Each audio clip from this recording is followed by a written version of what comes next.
مثال کے طور پر ایک خاتی کو حکم دیا جا سکتا ہے کہ وہ شکار کے اعضاء کو کچلنے سے پہلے اس کے سر کو موت کا نشانہ بنائے۔ خاتی کے ذریعے پھانسی کی ایک اور مثال ایک فرانسیسی سیاح فرانکوس نے دیکھی کہ اس طریقہ کار میں خاتی کو مجرموں کو بلیڈ سے کاٹنے کی تربیت دی جاتی تھی جو ان کے دانتوں سے لگائے جاتے تھے۔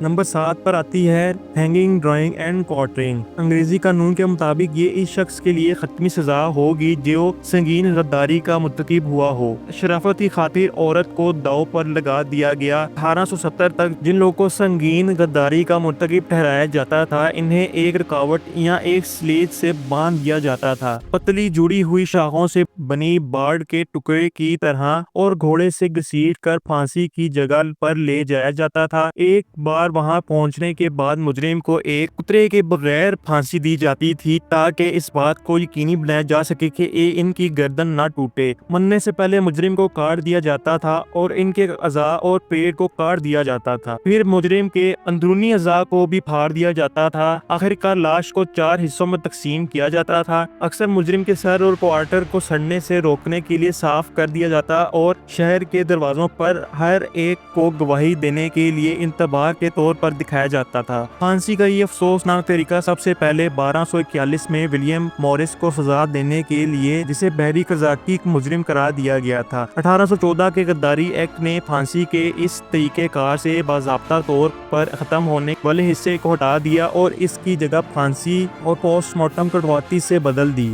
نمبر 6 پر آتی ہے غیبت کرنا یعنی گفٹنگ۔ اسکاٹ لینڈ میں سزائے موت کی یہ شکل زیادہ تر سزا یافتہ قاتلوں کے لیے مخصوص تھی۔ 1701 کے مرڈر ایکٹ کے مطابق سزائے موت پانے والے قاتلوں کی لاشوں کو یا تو ٹکڑے ٹکڑے کر دیا جاتا تھا یا زنجیروں میں لٹکا دیا جاتا تھا۔ 1770 کی دہائی کے آخر تک گفٹ کرنا عملی طور پر غائب ہو گیا، حالانکہ یہ 1834 تک ایک قانونی سزا کا آپشن رہا۔ کچھ واضح خرابیاں سزائے موت کے اس طریقہ کار کی بہترین تبدیلی الیگزینڈر گیلان کی سزا ہے۔ وہ ایک کسان کا نوکر تھا جسے 1810 میں اسپٹ لیم نامی 11 سالہ لڑکی کی عصمت دری اور قتل کا مجرم قرار دیا گیا تھا۔ وہ اپنے باپ کے مویشی چرانے میں مصروف تھی جب اس نے اس پر بے رحمی سے حملہ کیا اور اسے مار مار کر ہلاک کر دیا۔ اس وقت کا لارڈ جسٹس کلرک اسے سزائے موت دینا چاہتا تھا جو مجرم کی شدت کا ایک مثالی رد عمل سمجھا جاتا تھا، اس لیے اس نے فیصلہ کیا کہ گیلان کو اسی جگہ پھانسی دی جائے گی جہاں سے اس کے مقتول کی لاش ملی تھی۔ اس کی لاش کو زنجیروں میں لٹکا دیا گیا تاکہ قتل کی نتائج کی یاد دہانی کرائی جا سکے۔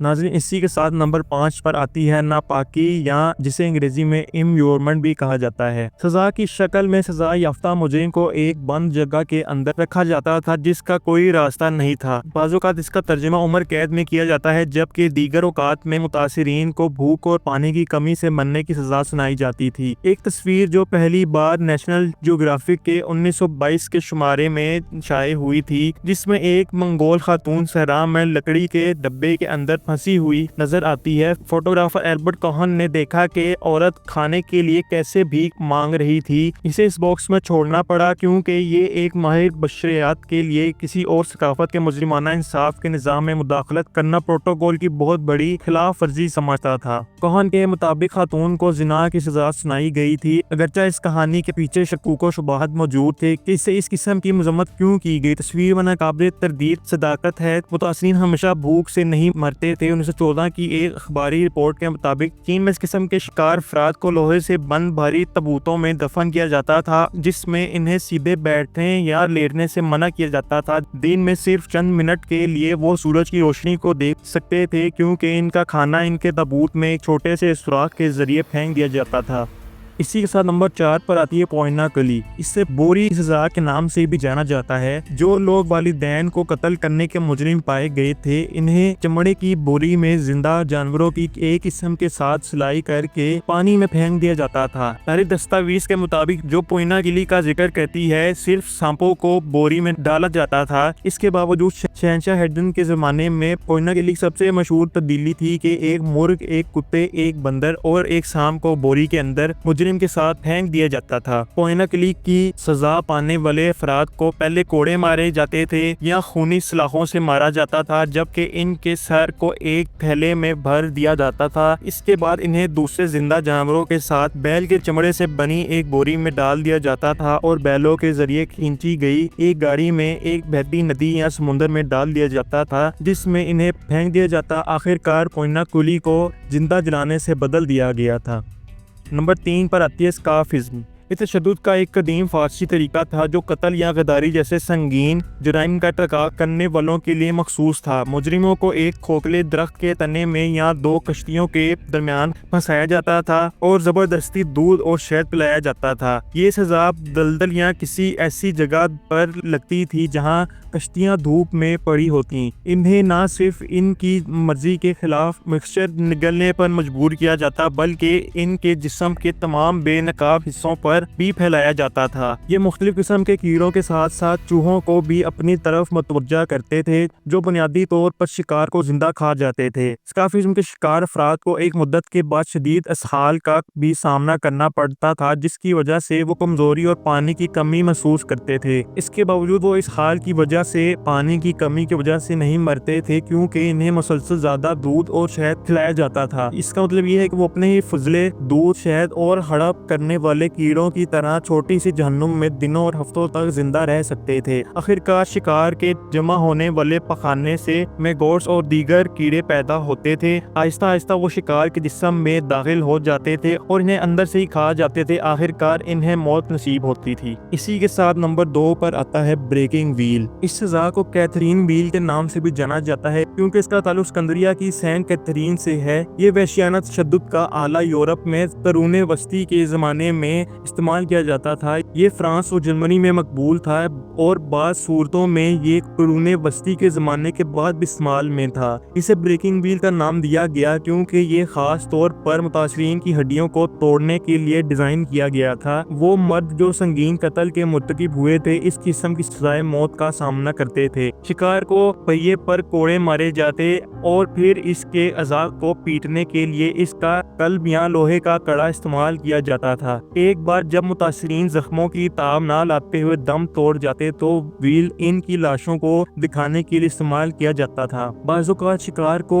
پہیے پر کئی دنوں تک تشدد کا سامنا کرنا پڑتا جبکہ دوسرے اوقات میں جلاد جلد موت کے لیے سینے اور پیٹ پر کئی ضربیں لگاتا جسے کوپس ڈی گریس بھی کہا جاتا ہے۔ استعمال ہونے والے اس پہیے کا درست طریقہ کار ملک سے دوسرے ملک میں مختلف ہوتا تھا اور ٹارچر ڈیوائس کے کچھ تغیرات میں لکڑی کا کراس بھی شامل ہوتا تھا۔ ناظرین، اس پارٹ کی آخری سزا کا نام ہے دی گیروٹ۔ پھانسی کے متبادل کے طور پر گیروٹ کے ذریعے پھانسی پہلی بار 1812 میں متعارف کرائی گئی تھی۔ 19ویں صدی کے دوران اسپین میں کم از کم 736 افراد کو گیروٹ کے ذریعے سزائے موت دی گئی تھی۔ عام طور پر جن لوگوں کو سزائے موت کے اس طریقے کو بھگتنے کی سزا دی گئی تھی وہ قاتل، ڈاکو یا دہشت گردی کی بڑی کارروائیوں جیسے جرائم کے مرتکب پائے جاتے تھے۔ قیدیوں کو ایک چوپی کے ساتھ ان کی پیٹھ کے ذریعے بٹھایا جاتا تھا اور ایک رسی کی لوپ جو کھمبے کے ساتھ بھی منسلک تھی پھر ان کے گلے میں ڈال دی جاتی تھی۔ اس کے بعد جلاد ان کا گلا گھونٹنے کے لیے رسی کے لوپ میں ڈالی گئی چھڑی کا استعمال کرتا تھا۔ پھانسی کے اس طریقہ کار کی ایک چینی تبدیلی بھی تھی جس میں بوسٹنگ کا استعمال شامل تھا۔